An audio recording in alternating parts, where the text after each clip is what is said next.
of you do not know me, but I am the daughter of Srimati and Sri Bhavani Kesari. I was very fortunate to meet Tataya at the age of 9. Reading the book on Hriyananda took me back 30 years. I still remember the speeches given by Tataya. Before the current ashram was built, a piece of land was donated by Bhairaya for building an ashram near Devanapalli. All the devotees at that time, parivaram members, were excited and could not wait for the construction work to start. But there was no water, so Tataya suggested that all the parivaram members perform Vishnu Sahasranama Parayana every Sunday morning. Shankar Sharma sir taught Vishnu Sahasranamam to all the children, and I was fortunate enough to be able to recite them at the age of 12. Gayatri Prasad Garu would take Tataya to degree college on his scooter every day. He would wait for Tataya to finish his daily puja, answer all his devotees' questions, and get ready for college. This continued until Tataya retired. Vittalrao Garu would perform pujas during Dasara along with Yeshu Annaya. For the first Dasara Navaratri in 1992 in Kamareddy, Tataya wanted to perform a homam. Narsimhamurthy Garu was invited to supervise the Homashala and other puja arrangements. Srimati and Sri Bhavani Kesari were the first couple to sit at the main Homagundam. Once we went to Sarangapur temple.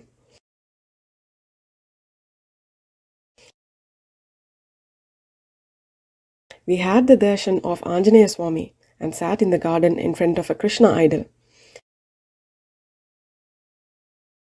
Tataya taught us the song Dhanya hi Gokula Dhanya Brindavana Vrukshadi Sakala Dhanya Dhanya. He sang so sweetly. Even today I can hear him singing and teaching us. Tataya loved listening to music, and he dearly loved Kesari Garu for his songs. He would ask Kesari Garu to sing and would sometimes go into meditation. Vijitaka and I would sing the chorus. I still remember the first time when Kesari Garu composed and sang the song Hriyananda Swami Vidya Bharati Rupa Prabhakaruniga Velasinava Sitammato Koliyunnava. Sitama and Tataya shed tears of happiness listening to him. Sitama is the incarnation of Annapurna Devi. She offered hot and cold drinks and food to all the devotees, no matter when they came to the ashram, whether early in the morning or in the middle of the night. The strange thing is that you never saw tiredness in her face. She was always pleasant and smiling. As her name suggests, she was not only a devoted wife to Tataya, but also a devotee. One day, Tataya was talking about padukas. He said they should be made from the cluster fig tree, Medchettu. After searching for a while and making enquiries, a cluster fig tree was found in Radha teacher's house.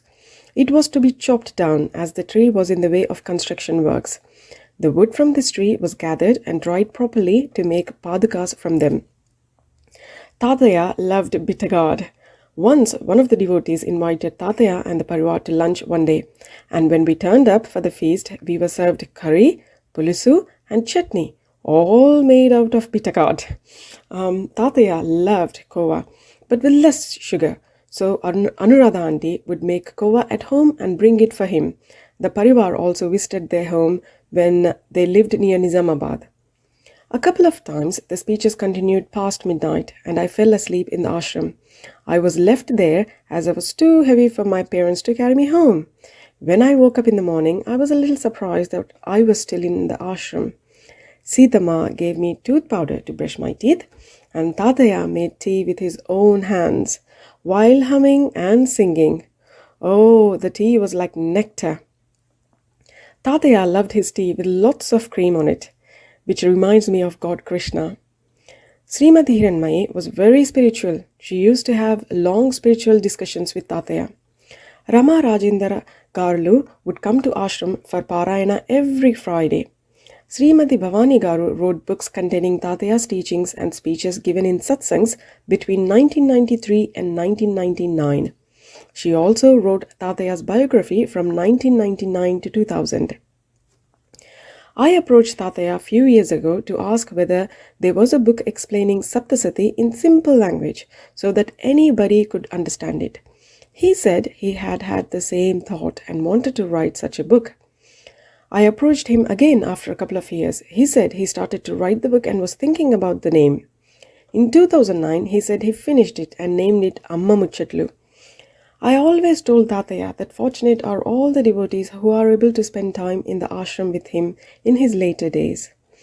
Life is like a game of chess, and I was not in Kamareddy, as I had to go away and stay in other places for my studies and then moved away altogether after my marriage. Tataya wanted his teachings to be widely propagated. We are ready to help publish these teachings. In 2019, when we visited the ashram, Tataya was very weak. I asked him what we would do in the future and who would be our spiritual guide. He said, "You only need to call, you only need to ask. I will always be there for you."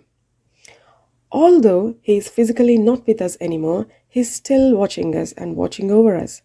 If I close my eyes and think about Tataya, I can see him shining like a diamond, his face ever smiling, with a bottu like a red full moon, wearing a white dhoti, white shirt and white kanduva, blessing us all with both his hands.